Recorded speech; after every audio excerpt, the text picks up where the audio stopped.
Welcome to Holy Week. Over the next few days, we're going to walk with Jesus through this most difficult week of his life. And we'll do this not by observing, but by being with him, offering our presence, our attention, even our friendship. Up to this point, Jesus' ministry has been very full of teaching and healing. He's been performing miracles, challenging what needed to be challenged, and announcing that God's kingdom is here. But the story doesn't end with what he gives to us. From the crowds, the religious, political leaders, he's receiving both the best and the worst humanity has to offer. Before we begin this journey, I invite you to go find a stone. I have mine right here. It doesn't need to be large or special, just something small enough to hold in your palm or carry with you. This week, our stones will be reminders that although this journey happened over 2,000 years ago, Jesus continues to walk it with us today. We'll pray with our stones differently each day. We aren't going to rush. We're not going to try to explain everything. We'll simply stay near our friend with open eyes, open hearts, and open hands. So, please pause this video and then go find a stone. When you have one, come back, restart the video, and we'll begin our reflection.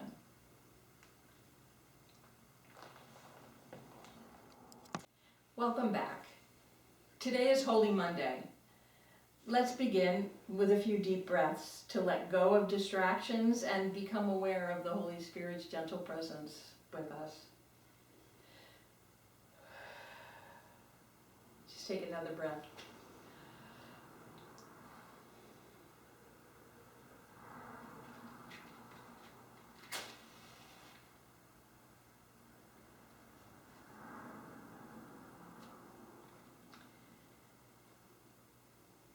The light shines in the darkness, and the darkness does not overcome it.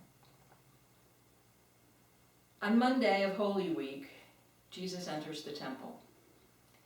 The outer courts are noisy and crowded, filled with the bleating of animals, the buzz of Passover pilgrims, the sound of coins clinking into the money changers' metal boxes. All of this activity is happening in the court of the Gentiles, the one place on the temple grounds where non-Jewish seekers could approach the God of Israel with their questions, with their prayers, perhaps even with an offering of gratitude or worship. Jesus enters on this day, knowing that this place has not been a holy place of welcome for a very long time, and is now nothing more than a marketplace, no different from any other place of commerce in Jerusalem. Imagine what it must have been like to be there. You might already have seen this itinerant rabbi out in the streets with his disciples, or heard him teaching in the synagogues, or perhaps loudly calling out a few Pharisees. You might even have been part of the great crowds who were following him because of his miracles. And then suddenly, here he is in the temple, quoting Isaiah and Jeremiah at the top of his lungs. My house will be called a house of prayer, but you're making it a den of thieves. And then Jesus does something startling and very unsettling. He waves a whip and begins overturning the money changers' tables. The sound multiplies like loaves and fishes. Angry men's voices shouting right back at Jesus, animals screeching, and people screaming, all trying to escape, and the hundreds of coins scattering everywhere, hitting the floor all around them. This was not rage for spectacle's sake. Listen again to Jesus' voice, and see what must have been tears in his eyes. What sounds like anger is something far deeper, a cry of lament. An ache of anguish for what has been misunderstood and misplaced and misused. It's an attempt to get everyone there to wake up and see what they're doing and feel the depth of God's own grief before it was too late.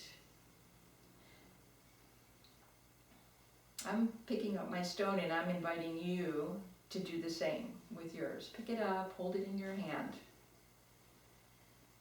This is where our Holy Week begins. Not at the cross, not at the empty tomb.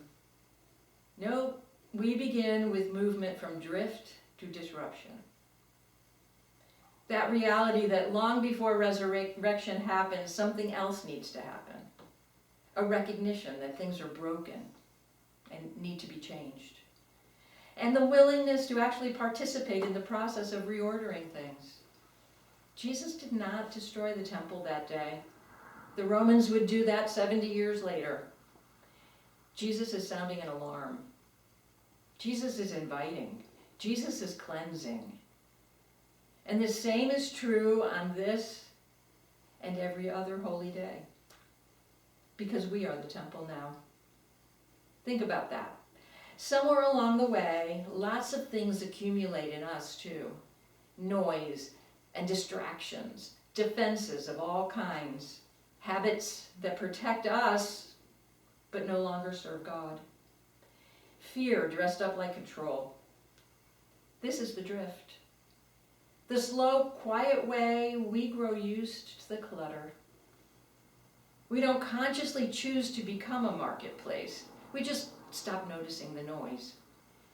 We fall asleep in the midst of all the glitter and the games and simply go on autopilot.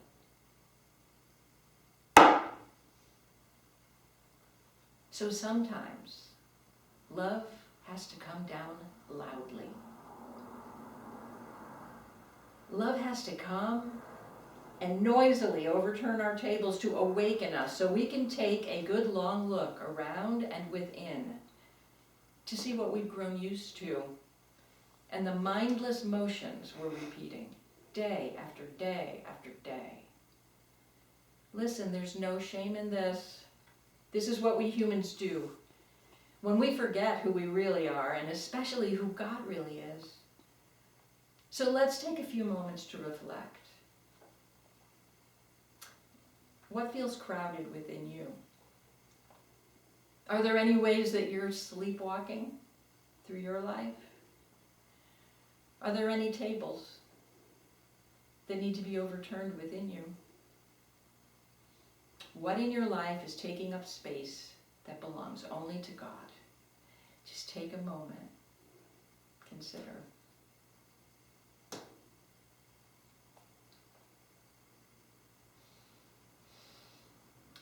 Let's breathe again, together, slowly.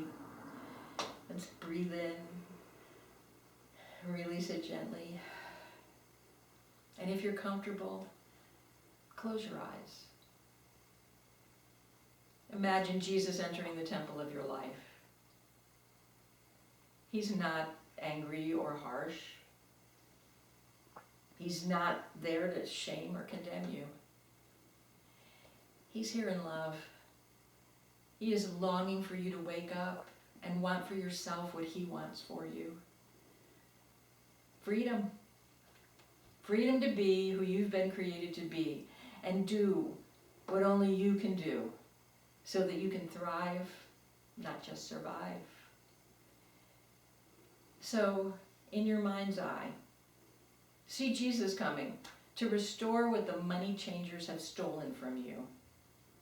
Your heart, your prayer, an intentional love relationship with him.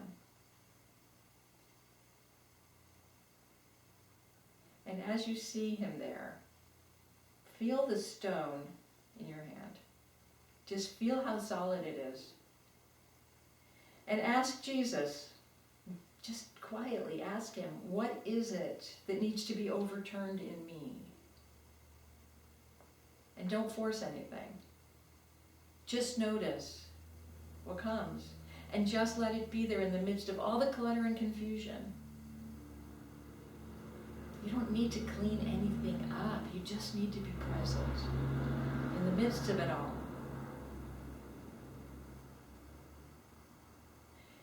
and simply pray, Jesus, make space in me.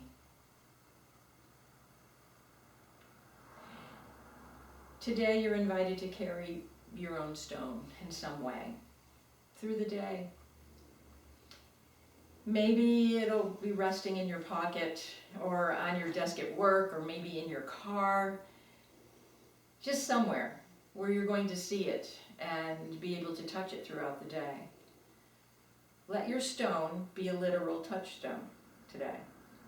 A physical reminder to be awake and aware of moments of defensiveness, when some unwanted irritation is there, or maybe the urge to take control or use some harsh words or whatever it is that needs being overturned in your life.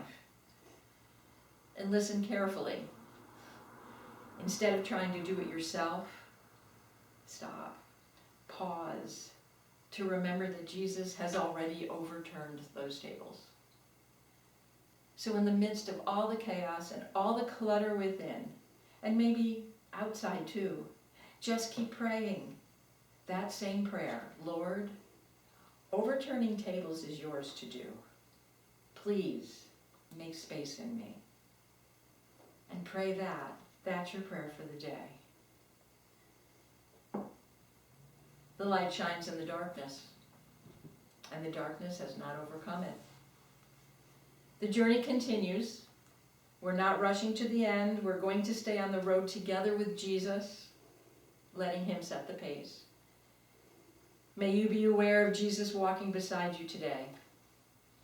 May you be awake to his invitations. May you be open to the nudges of grace.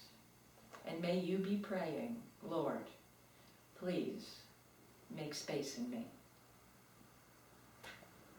And I hope to meet with you again tomorrow.